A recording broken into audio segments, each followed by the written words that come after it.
శ్రీశైలం ఎడమగట్టు కాలువ ఎస్ఎల్బీసీ సొరంగం కుప్పకూలి శనివారానికి సరిగ్గా 50 రోజులైంది. దేశంలో ఇప్పటివరకు కనివిని ఎరగని రీతిలో సుదీర్ఘంగా సహాయ చర్యలు కొనసాగుతున్నాయి.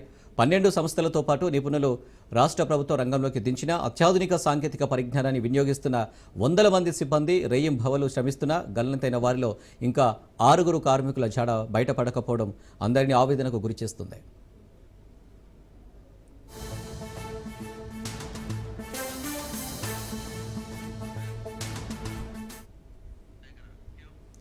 ఈ ప్రమాదంలో సొరంగం శిథిలాల కింద మొత్తం 8 మంది కార్మికులు కూరుకుపోగా ఇప్పటి వరకు 2 మృతదేహాలను సహాయ సిబ్బంది వెలికితీశారు. మిగతా 6 జాడ కోసం నిత్యం 3 షిఫ్టుల్లో మొత్తం 560 మంది సిబ్బంది శ్రమిస్తున్నారు.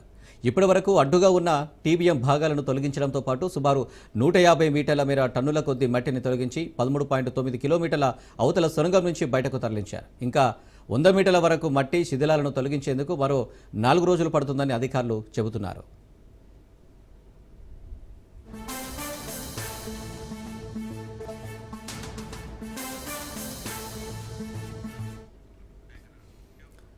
National disaster response force, state disaster response force, ఆర్బీ, navy, Singareni, border roads and organisation, HYDRAA, దక్షిణ మధ్య రైల్వే, మెగా, ఎల్ఐన్టీ, రావిన్స్, జేపీ సంస్థలతో పాటు ఉత్తరాఖండ్ సొరంగ ప్రమాదంలో చిక్కుకున్న 41 మందిని సురక్షితంగా బయటకు తీసిన ర్యాట్ హోల్ మైనర్స్ ఎస్ఎల్బీసీ ప్రమాద స్థలి వద్ద సేవలు అందిస్తున్నారు.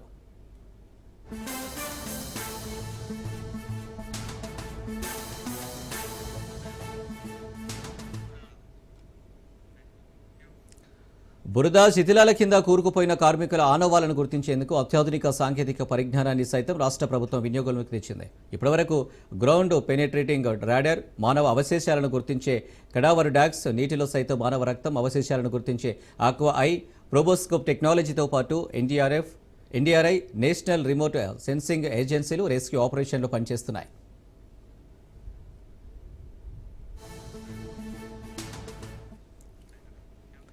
టీబీఎం భాగాలను కట్ చేసేందుకు అల్ట్రా థర్మల్ గ్యాస్ కట్టలను వినియోగిస్తుండగా మట్టిని వేగంగా కన్వేయర్ బెల్టుపై వేసేందుకు 4 ఎస్కలేటర్లు, సైన్యానికి చెందిన మినీ బాట్కట్ మెషిన్లను ఉపయోగిస్తున్నారు.